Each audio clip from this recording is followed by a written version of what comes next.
que je voudrais comprendre, c'est aussi l'intérêt de la critique médiatique, mais à des fins géostratégiques, un peu comme fait Russia Today pour la Russie. Parce que je sais qu'eux sont beaucoup dans une sorte de complotisme. Voilà, je ne sais pas si vous avez des précisions là-dessus.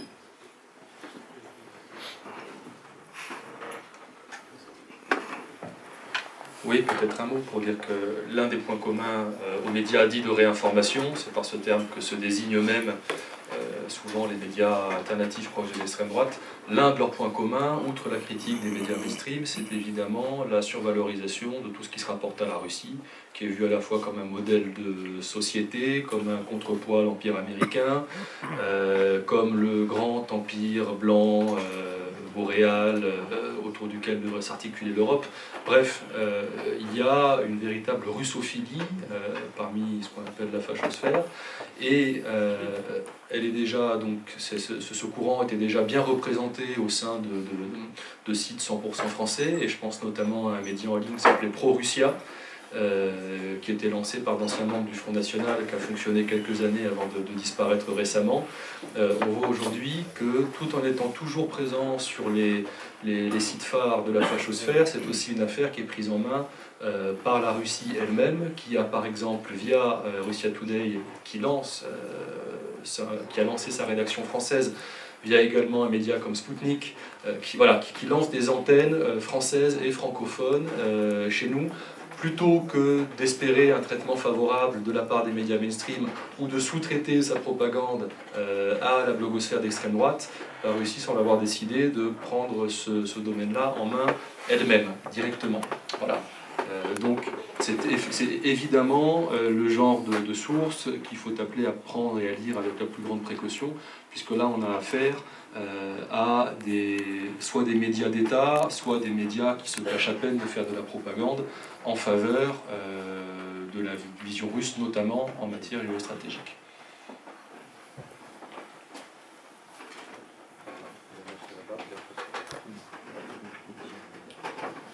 Oui, en rapport avec cette question-là, justement, est-ce que quelque part le fait qu'il y ait des journaux qui soient justement d'avis très tranchés et très divergents, en fait, c'est pas une richesse en fait pour le lecteur? Parce que quand on lit Russia Today, ou quand on lit Sputnik, ou qu'on va lire après la BBC, ou qu'on va lire Le Figaro, Le Point, etc., quand on lit des journaux différents, en fait, si on a un peu de notion d'histoire, de géopolitique, etc., on voit bien les avantages qu'ils ont à avoir telles informations. On voit bien quels sont ce qui est recherché par le pays ou par l'éditeur, en tout cas, qui est derrière le journaliste. Et en fait, ça donne des points de vue qui sont quand même, au final, un résumé que en fait, tout est propagande d'un certain point de vue. C'est-à-dire que chacun défend des avis divergents. Forcément, autour d'une table, il y a des avis divergents. Les gens ne vont pas se mettre d'accord, même avec des arguments étayés, intelligents.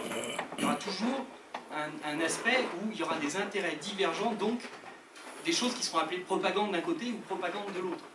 Est-ce que c'est pas une richesse qui permet justement, et peut-être qu'il n'y a peut-être pas assez d'écoute en fait, des différentes parties prenantes pour justement permettre un décloisonnement et un vrai débat. Parce qu'en fait, ce qui se passe, c'est qu'aujourd'hui, il n'y a pas de débat. Oui, si vous permettez, je comprends ce que vous voulez dire, et il ne s'agissait évidemment pas pour moi de dire qu'il ne faudrait pas que certaines opinions, certains points de vue n'aient pas le droit de citer, ne trouvent pas à s'exprimer sur un site, un journal, un média, que des gens de la famille politique dont je m'occupe veuillent lancer par exemple un média en ligne et dire ce qu'ils veulent, ça ne me dérange pas plus que ça. Ce à quoi je suis attaché, comme vous j'imagine, c'est que les faits rapportés soient précis, vérifiés, recoupés, justes, enfin bref, qu'il n'y ait pas d'escroquerie derrière tout ça, intellectuelle notamment. Après, si les gens ont envie de lancer en ligne un média d'opinion, c'est-à-dire dire ce qu'ils pensent, exprimer leur point de vue, ça ne me dérange pas, tant qu'ils assument le fait d'être un média d'opinion. C'est une presse militante. Et tant qu'il ne s'agit pas de dire qu'on fait de la réinformation, donc de sous-entendre que les grands médias mentent et que ces médias alternatifs apportent, eux, la vérité. Voilà. Donc ça, c'est ce qui me pose un problème. Cela dit qu'après, que ça existe et que des opinions divergentes s'expriment, pourquoi pas, à condition de respecter les règles de base du métier. Attention quand même à un certain relativisme. Je ne crois pas qu'en matière d'information, tout se vaille. tout se valent, pardon. Et notamment parce que les méthodologies des sites dont on parle sont loin, très loin, des méthodologies toujours perfectibles, mais qu'on essaie de mettre en œuvre dans les grands médias. Voilà. Pour être clair, si vous lisez Russia Today, c'est très bien, vous avez le point de vue sans doute intéressant en soi, un point de vue russe sur la situation, mais je ne suis pas certain que vous soyez bien et correctement informé. Donc effectivement, le minimum ensuite, c'est d'aller vérifier, de recouper d'autres sources d'informations, mais c'est ce que vous semblez appeler à faire. Donc,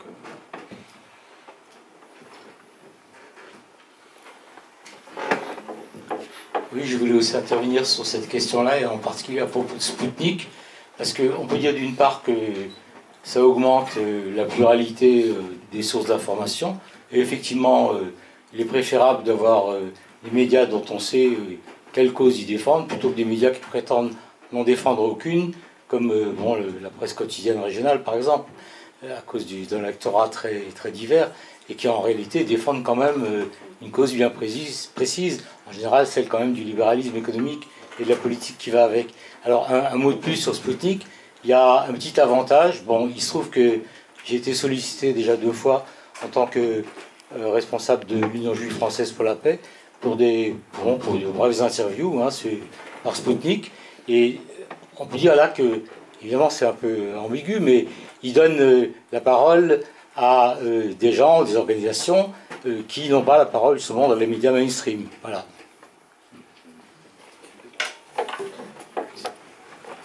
C'est de bonne guerre. oui, non, pourquoi pas, encore une fois, que ça existe, que le point de vue soit représenté très bien tant qu'il est assumé. Ça appelle juste une mise en garde, encore une fois, sur la qualité des informations qui sont relayées par ces médias, qui peuvent être douteuses et qui, à mon avis, et d'expérience d'ailleurs, le sont plus souvent que ce que vous trouvez dans la presse qu'on appelle mainstream, je crois. Juste pour revenir sur la ligne Acrimed, mais je suis assez d'accord en fait.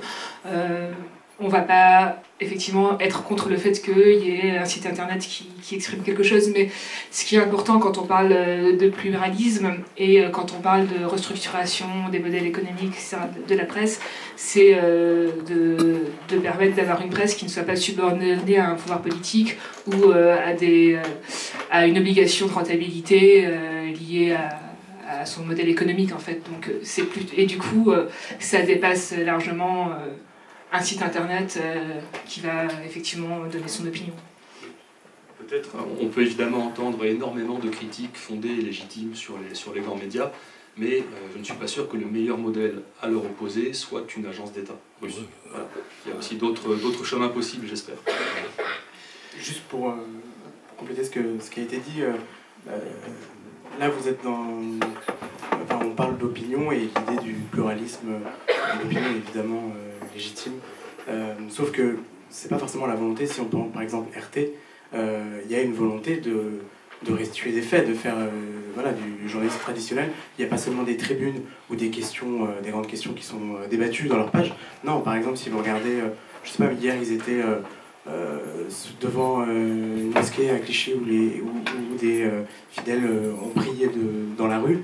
Il y a une volonté derrière d'être présent, de montrer la réalité à travers un prisme et à travers un seul prisme. Enfin, je veux dire, c'est exactement comme F de Souche qui, quand on leur dit bah oui mais vous soit vous répétez des intox parfois, soit ils vous répondent non mais nous on reprend que des articles de grands médias. Sauf que à travers une seule fenêtre, et ça déjà ce choix-là par rapport à la méthodologie des rédactions traditionnelles, c'est différent. C'est-à-dire que vous pouvez critiquer la ligne politique d'un journal comme Le Monde, de Libération, Le Figaro, sauf que dans le traitement des faits, vous avez une méthodologie qui se répète quand même, qui est commune, qui a ses défauts. Les défauts sont pointés par d'autres rédactions ou par des associations comme Acrimed, mais il y a quand même une déontologie qui est pour l'instant des médias comme RT n'en font pas preuve systématiquement. Bonjour. En fait, moi je vais prolonger votre première intervention qui était très intéressante, et je pense pour faire la critique de notre critique, ce qui nous manque aujourd'hui, c'est de faire une critique des médias d'extrême droite. Donc